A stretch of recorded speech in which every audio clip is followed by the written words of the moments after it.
And I'm here with Dave Hill from, and it just went live. I already messed it up. You can tell it's been 3 years. So hi. Hi, This is Les Jenkins. I'm from Stupid Evil Bastard, and I'm here with Dave Hill from, Dave Does the Blog. and this is the return of the SEB Podcast, the once every 3 years apparently podcast. Triennial. It's classier if you say it that way. That Dave and I do.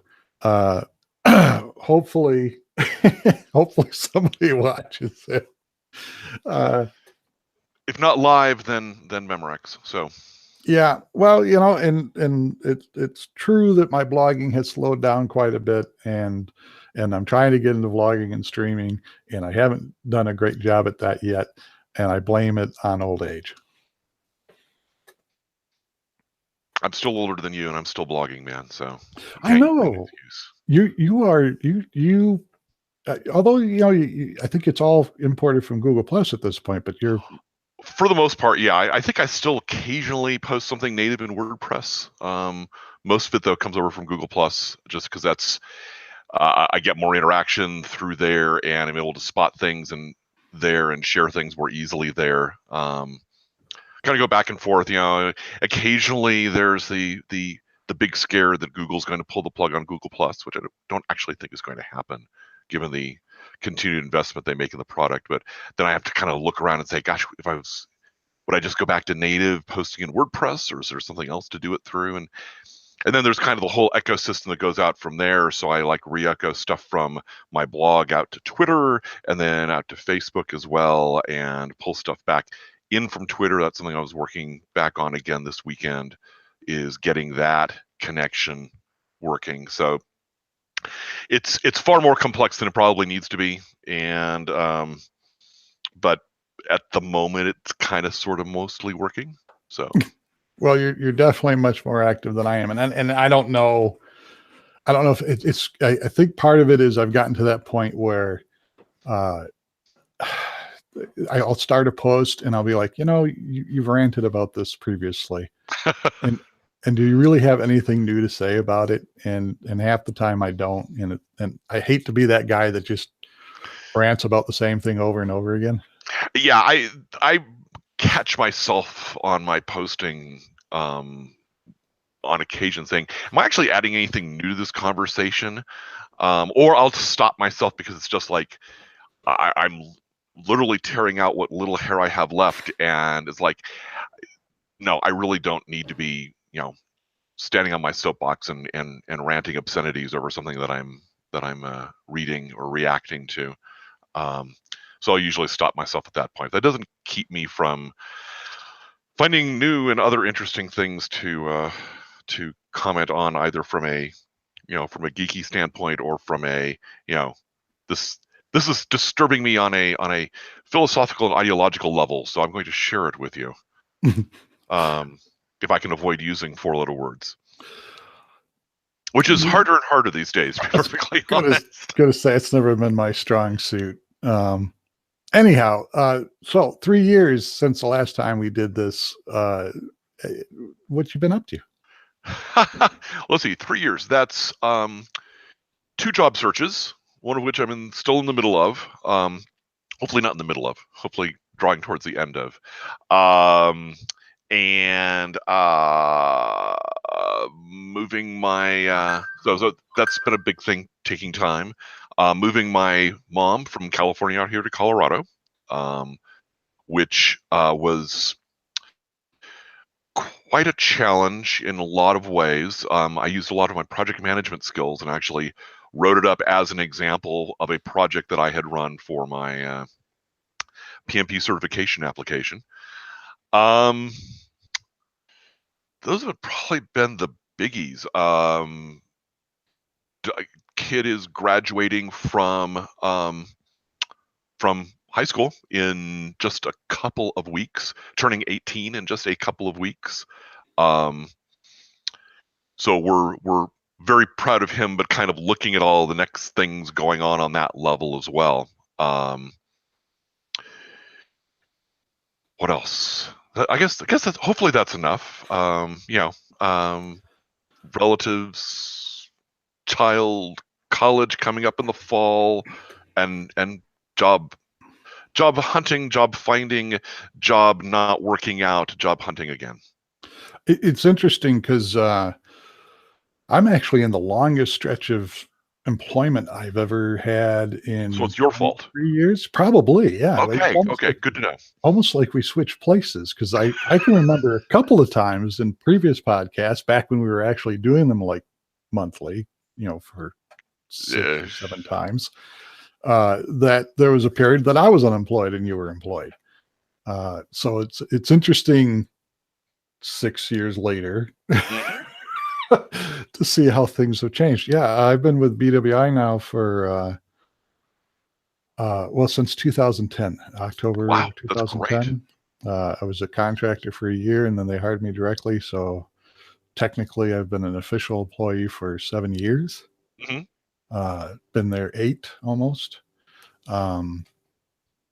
My daughter, Courtney, of course, has graduated college in this time and just recently took a new job with her company that has had her move to Arizona. Yeah. She's now living near Phoenix. She's making almost as much money as I am. She'll be 28 this year. Wow. I, of course, turned 50 last August. So you're the young whippersnapper. Yeah. Yeah. Well, it qualifies me for AARP.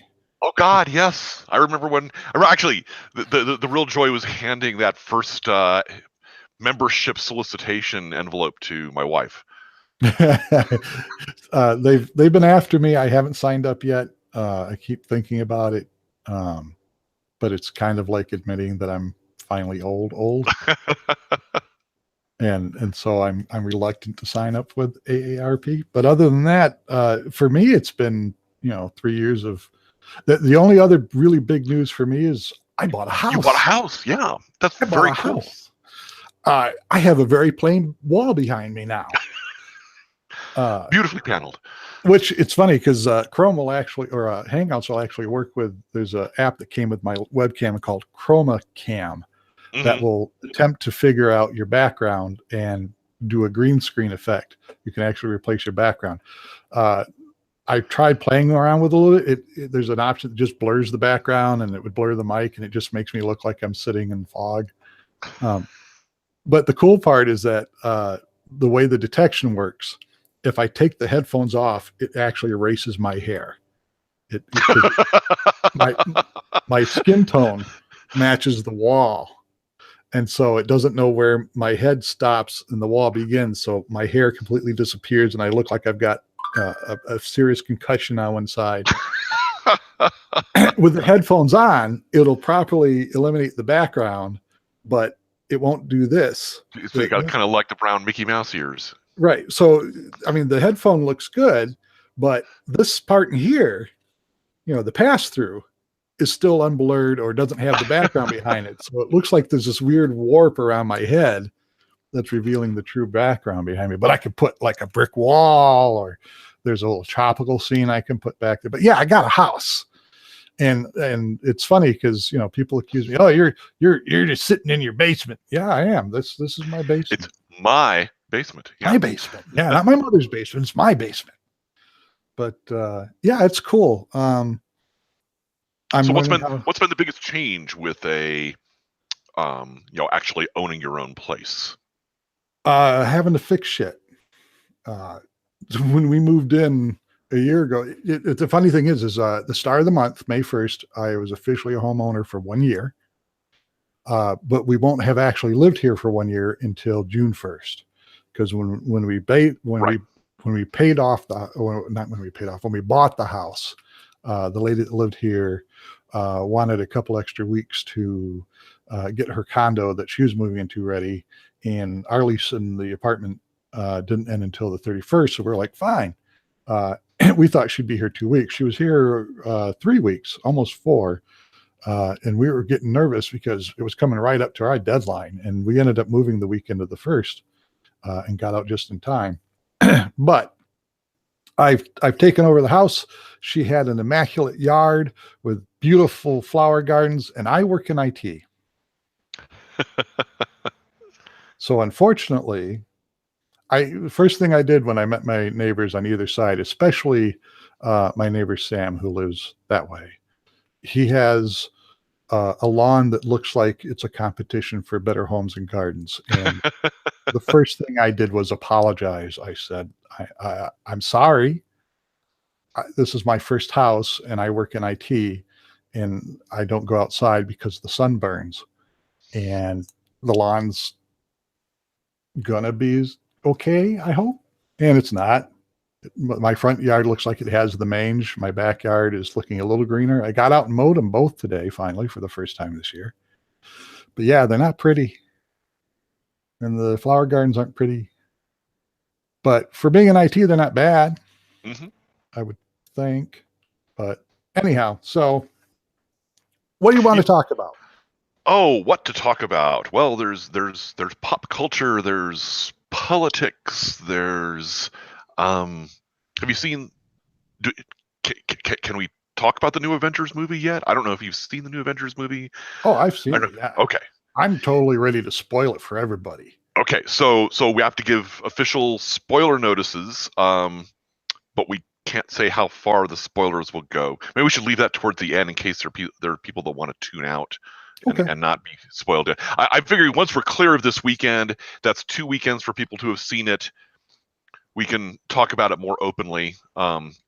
Maybe not in headlines, but I tend to be very sensitive to spoilers myself, so I try to be really polite about them and really judge carefully what I'm saying. But I would like to talk about the new Avengers movie a little bit. But all I can say is I was absolutely stunned when they killed Superman. I know. I just again, really did not expect that.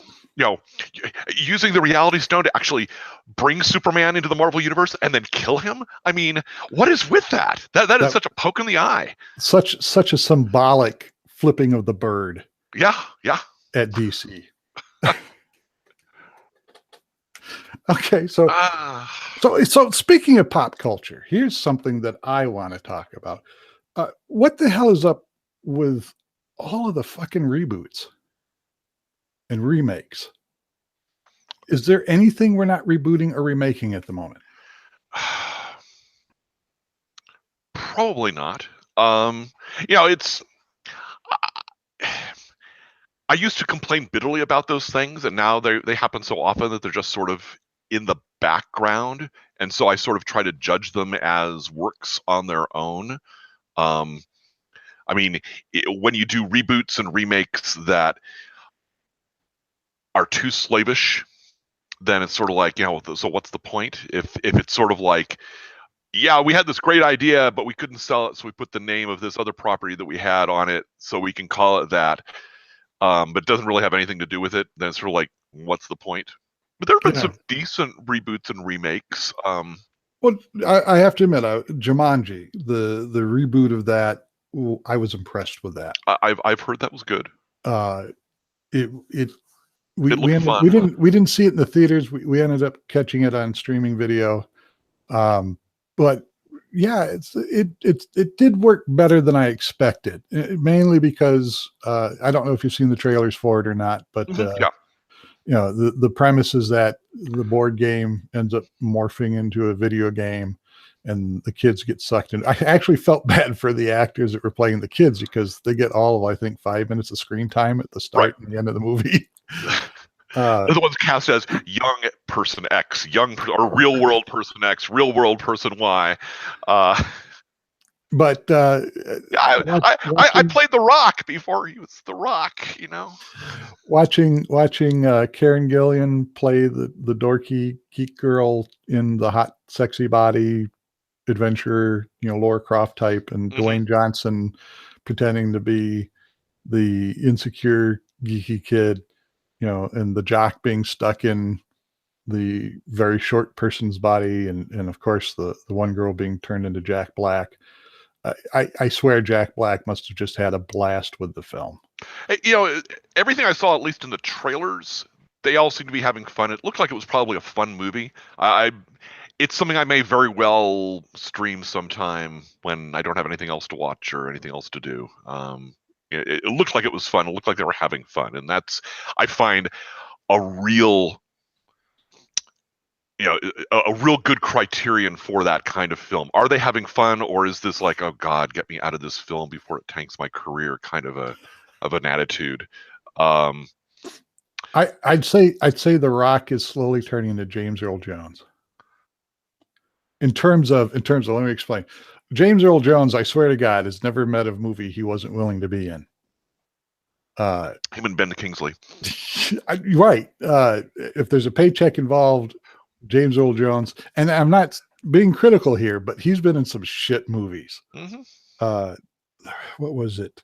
There was, I think I've talked about this before, but there was a movie, I want to say Prairie Horror Stories or something like that. And the idea was that it was 4 vignettes tied together, and they were tied together by James Earl Jones and another guy were cowboys in the Old West, and they happen to cross paths in the middle of the night, and they end up setting up camp together, and they try to tell each other scary stories. And so that's how they were the unifying MacGuffin,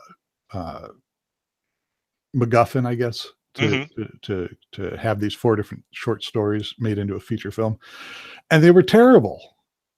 They were terrible stories. And he didn't really do anything except sit around a campfire, and between stories they'd cut back to them and go, "Oh, that wasn't that scary, and here's something scary." And it was like, but it was a paycheck. So I'm sitting here looking at his IMDb listing, and yeah, but he's also been in some some pretty cool prominent things too. So again, I'm not in any way criticizing him as an actor. And the same thing with The Rock, Dwayne Johnson. You go through some of the streaming services, and it's like, wow, I didn't know that was a Dwayne Johnson movie. And you're like, I didn't even heard of that. I didn't even see any trailers for that. But he seems to have an overriding theme that I guess he knows he's big with kids or children. So a lot of his stuff, there was something he was just talking about in an interview where he actually changed the ending. Something, I forget what it was, which movie it was, but there was some movie he was in that had a downer ending, and it was like, no, we can't have that. We have to have a happy ending. I forget what the hell was. Well, and he's one of those actors that I think he's very aware that he's a very physical actor. Mm-hmm. And so he's really trying to do what he can with that, for as long as he can, and build up enough of a body of work that he can then move on to other roles when being the action hero isn't as much of an option. Although it certainly hasn't stopped Schwarzenegger. So true enough. Although he's had a couple serious turns lately. There was one, he was in a zombie movie, Maggie, I think it was called. And I haven't seen it yet, but I've seen the trailer for it, and it was a serious movie, and he wasn't just killing zombies or anything. From what I understand, it's a story about his daughter getting infected and him trying to save her. And Jim Carrey apparently is doing serious movies now too. Cool. Although he's got a weird accent in it. You can tell I'm getting old. I can't remember the name of any of these damn things. I was watching Predator with my son. First time for him, like, a week or two ago while my wife was out of town. The original one, I assume? The original, yeah. And as they're going through all of the big biceps reveals, because it's not just, well, they've all got, biceps the size of my head kind of things. But it wasn't just, who's the other, the governor of Minnesota? Jesse Ventura. Jesse Ventura. He's also in it. And just, my son's going, oh my God. Because this is back when they were still, the serious, uber bodybuilding type. And I thought, you need to watch. God, what was that first film that Schwarzenegger was in? That's him at the Mr. Universe competition. Yeah, I don't remember. Yeah, Iron something. Yeah. Can't remember what it was, but it's like, yeah, I mean that was an era when it was like, yeah. So you just got to go along with it. Actually, Predator's a much more fun movie than than I think it's sometimes given credit for. It's kind of, I don't know if it was Schwarzenegger's real breakout movie. There were like 2 or 3 in that era. I think Conan was. Yeah, Conan was okay. Yeah, I guess so. Yeah, that's right. He's still kind of almost difficult to understand in Conan. And yeah, there's another one where he literally looks like a Frank Frazetta drawing in that one. And it's just and his jaws out to here. Which also had James Earl Jones. Another James Earl Jones movie in a crap role. I recall he turns into a giant snake near the Falls end. to Doom. Yes. Oh wow! And Bridget Nielsen. Yeah. Wasn't Grace Jones in that one, or was that the? No, sequel? she was in the second one. That's right. Grace Jones. Yeah. So much for talking about remakes. We mentioned Jumanji, and we got into Dwayne Johnson. The next the new Lost in Space Netflix series. Yeah, I haven't seen it yet. Watch the first episode. That's what prompted this, though. Is like there was the new Lost in Space, the new Jumanji movie, and I think there's like they're bringing back Sabrina the Teenage Witch, but they're doing it as a horror kind of thing, like they did with Riverdale for the Archie stuff. I was never a big Archie comics fan to begin with. Actually, the Archie comics for the past 2-3 years have been a lot of fun. They've been kind of more grown-up madcap hijinks type of stuff with some serious elements, not like the TV series, which is its own little separate pocket Dawson's Creek universe. But I look at from the perspective of my many years, I say Shakespeare basically repackaged almost everything he did. I mean, he did it really well, and he added new elements, but a lot of his stories are based on stories and entertainments and plays and books and so forth that had been around for a long time. And he just repackaged them. Right. Remakes themselves, if you go by the theory that there are no new stories and that it's all, kind of, you can boil it all down to basic themes. Remakes where they want to do something new and interesting and better with the concepts and characters of the source material can be really good stuff. Ones where they're basically just trying to cash in on the nostalgia and use the name as a way to garner up ratings rarely end well. Yeah. No, I can agree with that. And then you get all the purists saying, well, he's not playing that the way the one did in the original, and that's wrong. It's an abomination against the laws of man and God. It's like, have you seen the latest Star Wars? The Last Jedi. Yeah, I enjoyed it quite a bit. I don't understand the backlash it's getting. There's a backlash from the people who are just like, the original movies are the only thing worth watching, and they got burned by Lucas with the prequels and everything. There's a backlash from we hate Disney is awful, therefore we're going to criticize everything Disney does. There's a backlash from oh my God, they've got female characters in lead roles that aren't Carrie Fisher. It is bad and evil, and we must tear it down. I mean, well, there's also grounds for criticism. I mean, there's things you can criticize about the film, but the vitriol behind it. Yeah, behind a lot of the criticism I just don't get. Well, here's the thing that cracks me up about it is with Force Awakens, everyone bitched about the fact that it was basically Episode 4 all over again. Mm-hmm. Okay, so, oh look, it's another big giant planet killer, and they blow it up. So they do something completely different with the second movie, which I thought was rather interesting, especially considering the scene between Yoda and Luke with the Jedi sacred texts. I thought that was interesting. I thought that was, how many pseudo-religious groups would say toss it all out and start over, because maybe that was why these people kept going bad. What was it from the prequels? They weren't supposed to fall in love and all this other stuff. Jedi does not know anger. Jedi does not know love. That's what got you in trouble. Right. My point. So I thought it was a logical way for the story to go in The Last Jedi, because why the hell did Darth go bad? Because he was horny, and wasn't being given a good outlet for it, or a way to, and he hated sand, apparently. Sorry. I hate sand. Yeah, it's coarse and rough and gets everywhere. but I thought it was a good way to go. And again, it was completely, it was a big what's the word I'm looking for? Change from the last movie, which everybody bitched was too much like a previous movie. No, not taking any risks, not doing anything new. And so we'll take some risks and do some things that are new. Oh my God, it's not Star Wars anymore. They're changing everything. Yeah. Not like that. Bring me a rock. No, I don't want that rock. I want a smaller rock. No, not a rock that color. I want a rock this color.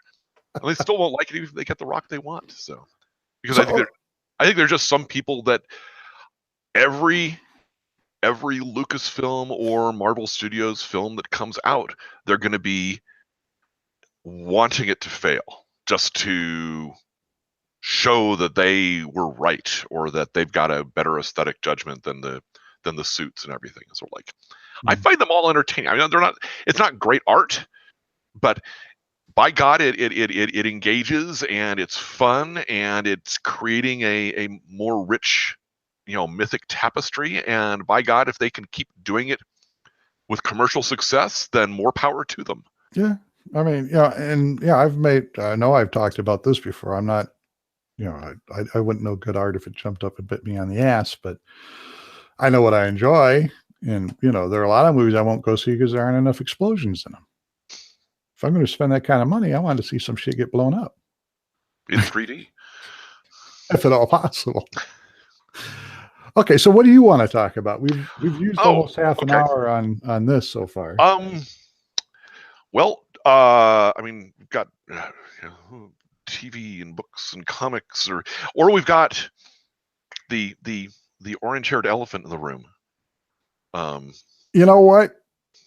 Given how wrong I was 3 years ago when we talked about the orange-haired elephant in the room, there's no way that guy's going to get elected. They'd be stupid to make him the nominee.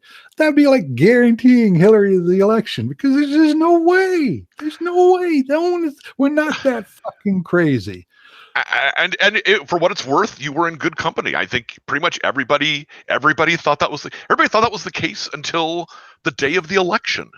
I believe I tweeted out, "You crazy motherfuckers did it." Sort of like Charlton Heston at the end of Planet of the Apes, right? Yeah. God damn you all to hell! You blew it up. Yeah. Mm-hmm. And so it's been sort of damage control mode since then. With the system has shown more resiliency than I thought, but there's still plenty of damage being done. Both above and below the decks, and this will be something that even in a best case scenario and a massive turnaround of Congress in November, we're going to be decades recovering from. Yeah. I mean, and I can remember being, so wound up about George W. Bush. Oh, those golden days. And now I look back on it and go, man, a friend of mine once suggested to me that there may come a day that I would look back and think that George W. Bush might be the best thing that ever happened to me. And we're not there. I don't think that. But I do have to admit that I would give my left arm to take him back over Trump right now. For as bad as I thought he was, he's so much better than what we got now. Well, and he had for all of his intellectual and ideological weaknesses, I think at heart he was a good person, or a feeling person, or a compassionate person. You look at some of the statements and speeches that he gave, and there's a warmth to them that no matter what he was doing or whatever Cheney was doing behind the scenes or things like that, that you really felt that he was someone who did care, even if he misapplied it in awful ways. And I've yet to hear that from Donald Trump. I've yet to hear any indication that he cares about anything except for his own reputation.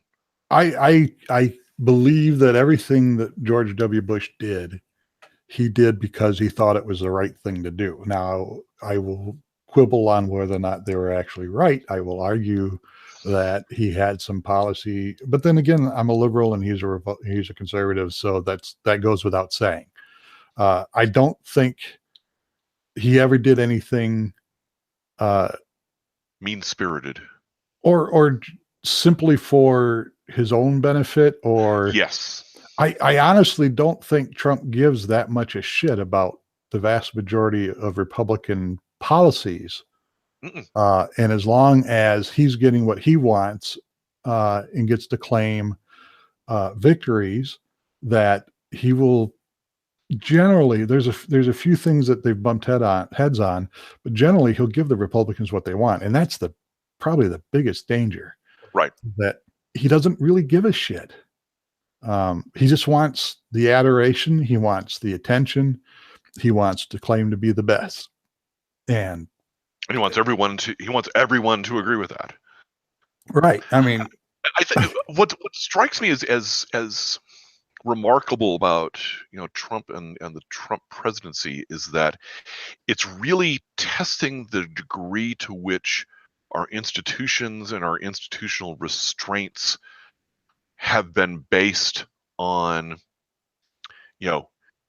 shame-based consensus. In other words, there's always plenty of wiggle room to be a bad actor and a bad citizen and to do wrong-headed things, but there was always a sense of there's only so far you can go before everyone's going to point and shout or laugh or say you can't do that, even if there's nothing that says you can't, because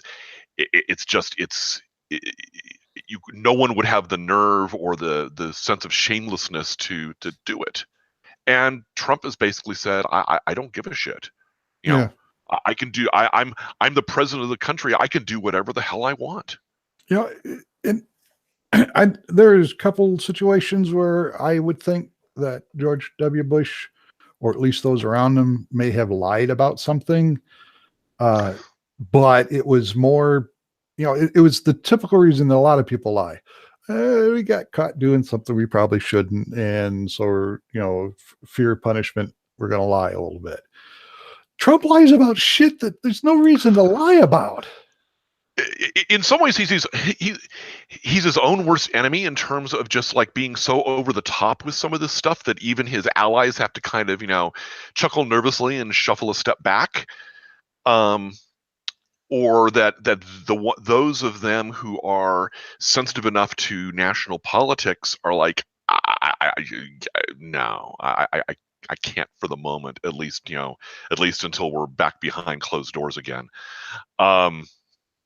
But yeah, he lies, he exaggerates, he relitigates things that have already been settled, and it's always about whether he's the best and the biggest and the baddest and the manliest and has the longest missiles and the biggest button.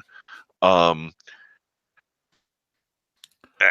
I have to restrain myself, because sometimes it's like he gets that smirk on his face and I just want to go nuts over it. And I realize, well, yeah, I used to make fun of people when they would say that about when Obama smiled. Okay, so I'll try to take a step back, that far back. But man, the man just drives me knucking futs. Look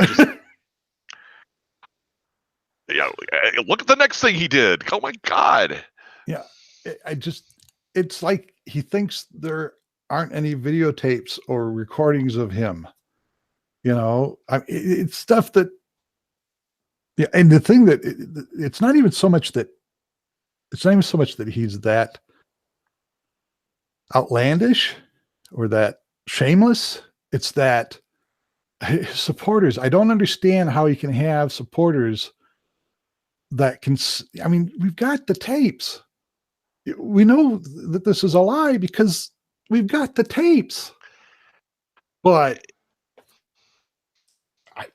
it's the pathology of Trump supporters, and tarring with very broad brushes here, and so I will accept any criticism that comes with that, but seems to boil down to, well, but he's doing other things that I like, so I'm willing to give him a pass. It's like, the evangelicals, well, yeah, he does all this horrible stuff, and he's certainly not a moral exemplar in any ways, but by God, he's going to put, pro or anti-abortion justices into the Supreme Court, so all is forgiven. Even the Persian emperors were, working the will of God, even though they were bad people. So I'm like, really? That's the comparison you want to make as to why you're supporting Donald Trump? Well, and even that I could go, okay, well, you're at least admitting that you're compromising your values over this. Then you got fucking Franklin Graham, who is, Stormy Daniels is none of our business. So it happened years ago. Right. But, Clinton gets a blowjob and he's like, oh, well, if he's going to lie to his wife and his daughter about this, then how can we expect him to be honest with us? Double standard much? Holy fuck. Oh, yeah. But I mean, I'm sorry, but and I know you were just trying not to swear, and I apologize. You got me on Trump.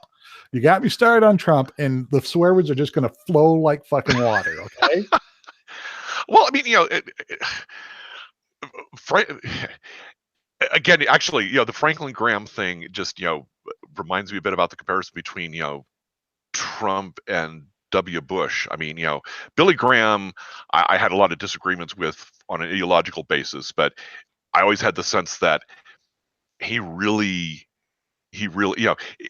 saw himself as a preacher first and a politician way, way, way down the line. And Franklin Graham is he's a politician in religious clothing. And so he's out after what he's after as political points, not for the greater glory of God or service to mankind or anything like that. And that's why you get those things. Yeah. And the thing the thing I always love too is there's every now and then he goes, oh, Trump was placed in that position by God. And I'm like, you kidding? That's proof there is no fucking God. Or he is cruel and capricious and wants to punish us for folks like you. Probably. It's all my fault. I admit it.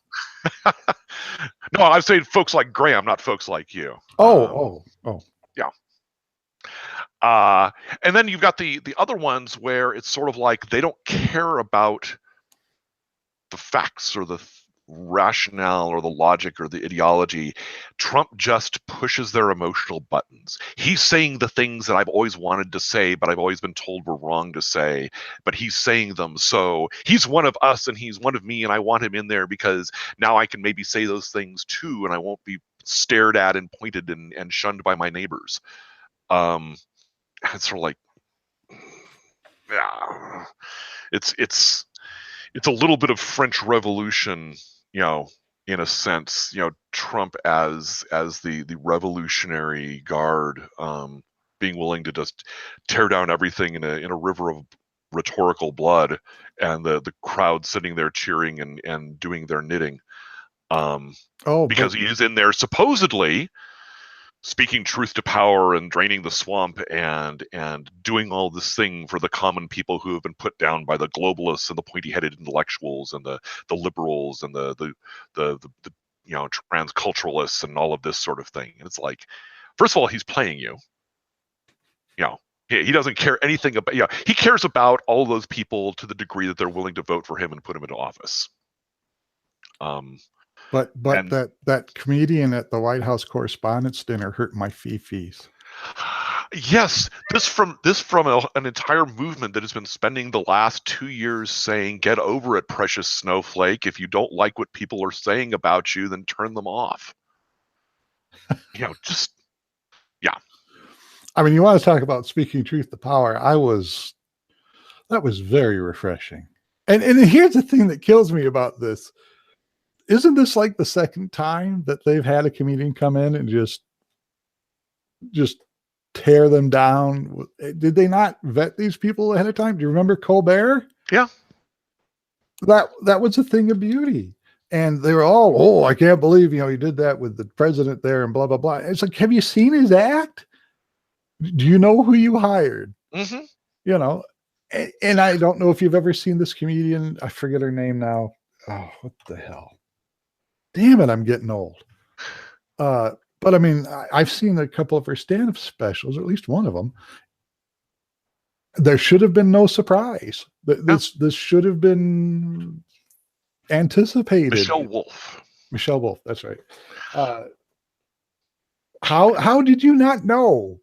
Do you not look into them ahead of time? Did you not ask for a resume? Did you just go, hey, well, to a certain degree? I mean, there's the argument that the White House Journalists Council group, however they're formally described, kind of has a self-important sense of propriety, and we are, this is a significant thing, so it's okay to tell jokes within a certain level, but nothing that tears down the respectability of the institution. And so to that degree, yes, having people come in and be outrageous and actually kind of tweak the noses of journalists for not pointing out when someone is outright lying over and over and over again is probably a good thing, but not a thing, obviously, that they want to hear, because they are the White House correspondents and therefore above such things. Then they shouldn't hire people that are going to tell them that. Agreed. That was tactically unwise on their part. If anything, it reinforces some of what she said. They're not doing their jobs the way that they should. They're not doing their due diligence. They're not looking into things like they should be. And that's why they got burned. They push to a certain degree, but they don't push so far that they might get kicked out of the whole White House correspondence pool. There's a very kind of incestuous aspect to the relationship there, where it's like they've got access to the centers of power, and so they're willing to go so far to call out Sanders or any of the Trump, but they don't feel they can go any further than that, because then they might not get invited back or called on to answer questions, and then they'll lose all of their personal power and glory. And so, it's in a sense as corrupt an institution as the one that they're supposedly monitoring. Now, having said that, I will say that the last couple of press briefings with Sanders, there have been a couple of reporters that have outright challenged her on some of the lies and stuff. So maybe that comedian going in there and tearing shit up is exactly what they needed, because it sounds like, at least for a couple people, they took it to heart, which is a good thing. Of course, Sanders is a professional evader. Well, I gave you the best information I had at the time. No, you lied. Or if you didn't have any more information, you had a good guess and you intentionally didn't ask the question, or were told that you weren't going to be answered, so that you didn't have to out and out lie. But the other thing, again, this is getting into a look thing. Sarah Sanders just never looks happy up there. She always looks angry and sour and unhappy about having to talk to reporters. And if that's the case, why do you have this job? I mean, if you're not getting joy out of it, then why are you doing it? I can only imagine it pays very, very well. And it gives you access to the corridors of power, which, I almost posted, I don't remember why I didn't do it. There was a long biography about her that I read recently, and it's just been kind of interesting, how she, kind of grew up in her father's orbit. And kind of learn about politics and influence and public relations there, and how she's kind of made all the right moves to get herself to where she is now. It would be a difficult job for the best and finest of administrations. The fact that she's willing to stand up there as a spokesperson for this one, causes me to lose any respect I might have for her as to the difficulty of that job. I'll give her credit for this. She's competent. She does the job pretty well, considering the outright fabrications she has to put out there. Well, she's certainly able to put them out without batting an eyelash. I don't think she's competent to the extent that she doesn't sell it. She just asserts it. And sort of like, okay, here's the administration line. I don't have any information for you. Take it or lump it. And of course, that's perfectly in keeping with the nature of this administration and its relationship to the media. But I can't help but think that she would be more effective if she at least tried to engage with the correspondence pool in something more than a confrontational fashion. Yeah. I don't know how you'd sell half of that stuff. Smile and wave, boys. Smile and wave. At least she's not Dr. Oz. That's true. That's Dr. Oz will be around longer than she is, though. I just really, Dr. Oz, really. It's like he tries to think of the best person for the job, and then who's the exact opposite of that, and then we'll go with that. I can't figure out. I mean, or it's either actually what it probably is have I heard of them? Oh, hey, Dr. Oz, he's somewhat famous and popular, so let's bring him in. He was nice to me the other day when I read. He told me how much he respected me. Yeah. Okay, I got it. I'm waiting for them for Trump to put Giuliani up there. Giuliani, came in and started, not only doing all the lawyer stuff, but announcing stuff about North Korea and stuff like that. Although he seems to have gotten his hand and head slapped 2 or 3 times. So whether he will be around in a week or two, who knows? Okay, I gotta stop talking about Trump. That's fine. I gotta stop. Do we segue now to the Avengers, because we're getting towards the top of the hour? Sure, why not? Okay, so spoilers for the Avengers if you haven't seen it. Yeah, you can fast forward to the end where we say goodbye. So what'd you think of the Avengers, man? I really enjoyed it. I thought it was really good. Obviously, there were a lot of deaths, and based on what we know about movie sequels coming up, obviously some of those, I mean, I don't know, maybe it's comic books, man. Yeah, I know, but they kept the Russo brothers and Feige, is that how you pronounce his name? Both said that there would be real consequences, and they would take this seriously.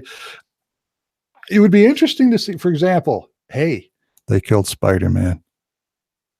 And it would be interesting if the sequel ends up being Miles Morales. That would be very interesting. Oh my God, it would be interesting just on a meta standpoint to see how people would lose their shit. But,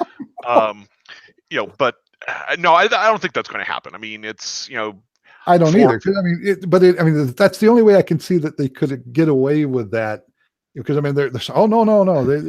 Now, granted, here's a spoiler. At the end of the movie, Thanos wins. He snaps his fingers, and a whole shitload of people just kind of disintegrate. Half the universe. Have you gone to the website that tells you whether you're one of the ones who were killed by Thanos? No, I have not. There's a website out there where you could just you go in and it says Thanos killed you for the good of the galaxy. So my entire family was wiped out. Just FYI. So wow. You can come and take all our stuff. Cool. I got places to put it now. But I mean, obviously, my suspicion is because at least 3 characters that we know of have sequels coming out, or at least two characters we know of have.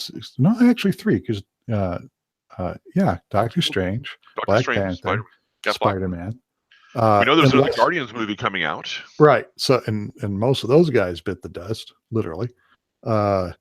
So either now with the Guardians, I suspected that after 3 they would probably replace some of the crew members, if not all of them anyway, because in the comic book the Guardians changed up quite a bit.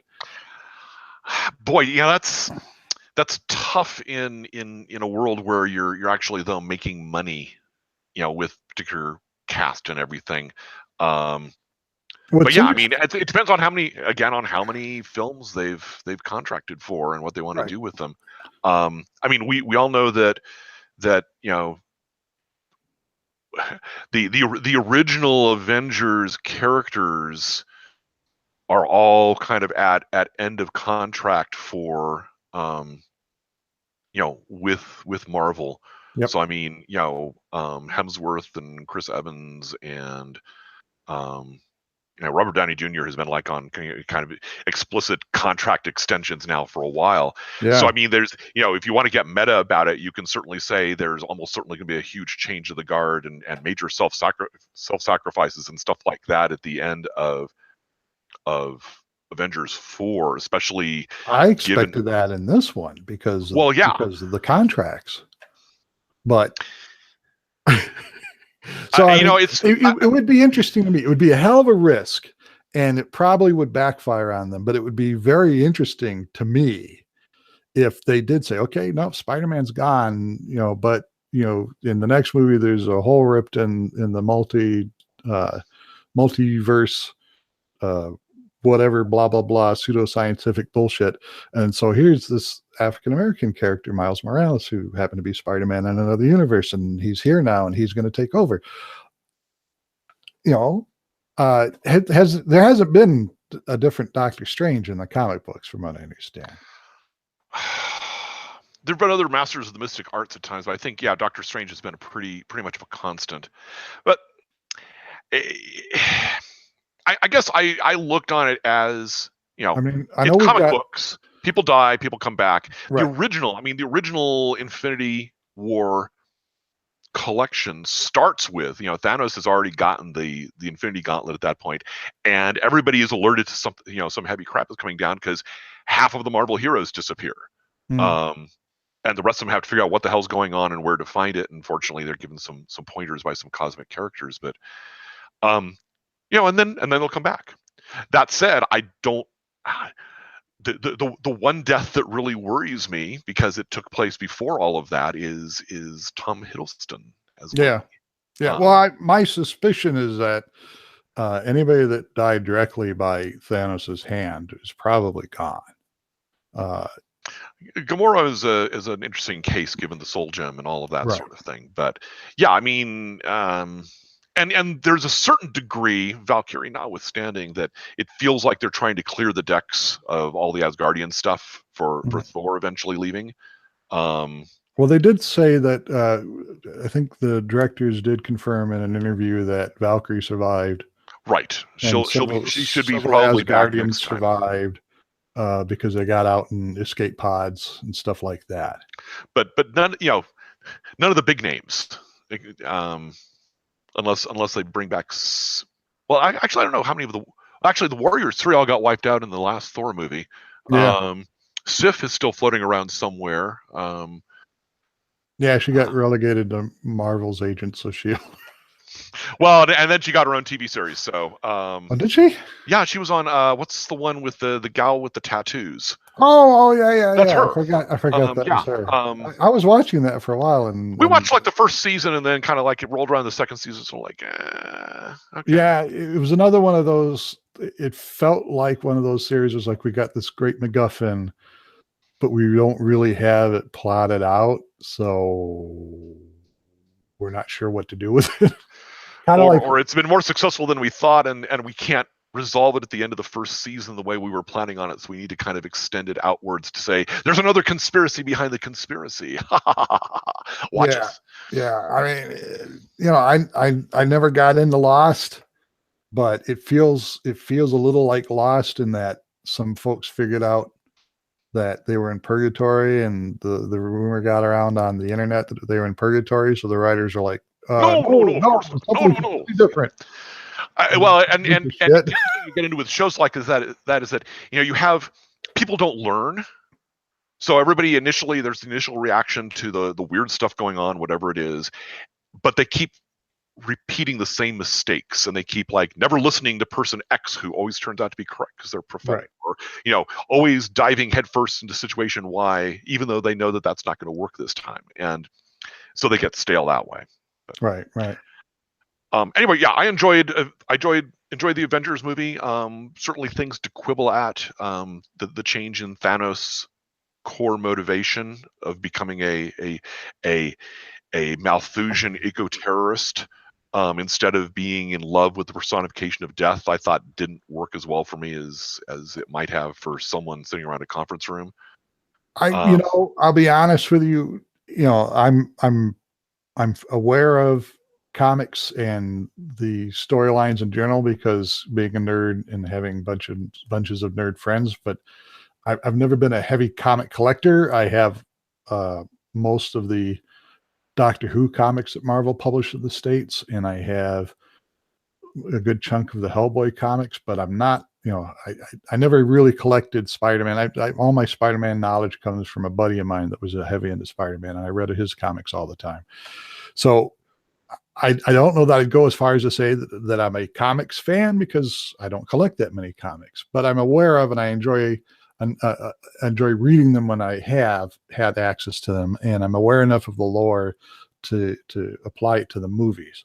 And I'll be honest with you, they weren't sure that Guardians was going to work just because of how cosmic it was. I don't know that bringing out the personification of death would have flown with most people. I honestly thought that their attempt at retconning Thanos's motivation was probably the best case scenario. Except that it's kind of dumb because if you wipe out half the people, that's like a temporary solution. You haven't solved the underlying problem of overpopulation or overdrawing on resources. Just killed a bunch of people. And in a few generations, they've backfilled for what was lost, unless their civilization collapses and they're living in misery. But no, I didn't think it was a good plan. I just said that. There was a lot that I liked. I loved just getting the characters together. The really vain characters like Star-Lord and Thor, or the really egotistical characters like Tony and Doctor Strange, and it's just. That was fun. The character interplay stuff was fun. The Tony Peter interplay was fun. That part of the movie really worked well for me, and there was a lot of big badass battles too, which was kind of cool. Yeah.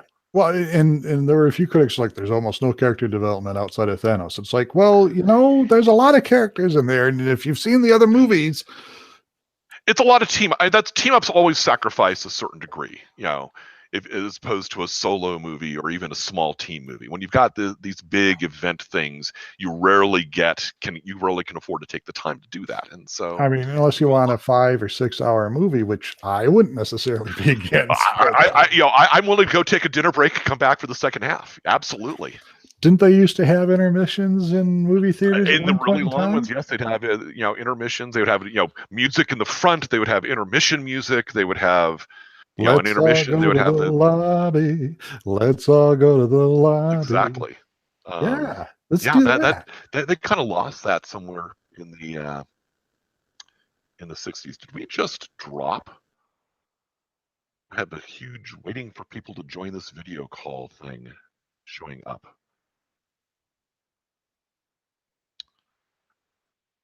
Waiting for people to join this video call. If you're talking to me, I can't hear you.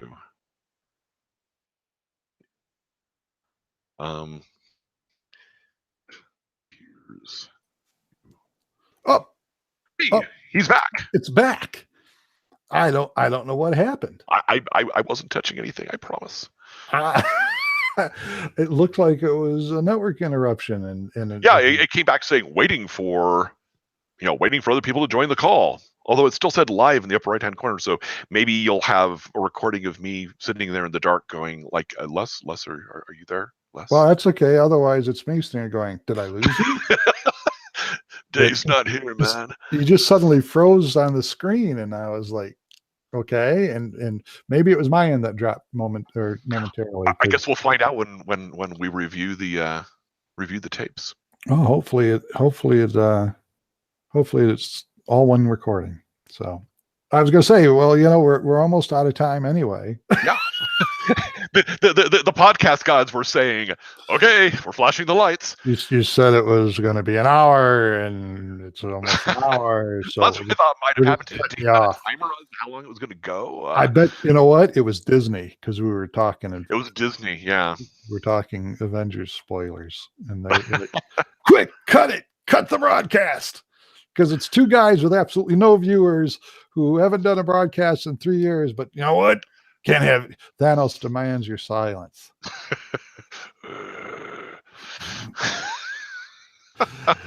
Well, cool. This has been a lot of fun, Les. Thank you for organizing all of this. Sure. Do you want to try and do it again before 3 years? Absolutely. I'm sure I can pencil you in maybe in 2020. We did kind of say that the last time it was 3 years, and we. Yeah, let's not make that a habit. I think we can probably get together and do something more. Maybe sometime, in a month or two, when the internet has recovered. Yeah. Okay, I'll try it. We'll see what we can do. Okay, well, this has been Les Jenkins from Stupid Evil Bastard. And Dave Hill from Dave Does the Blog. And thanks for watching.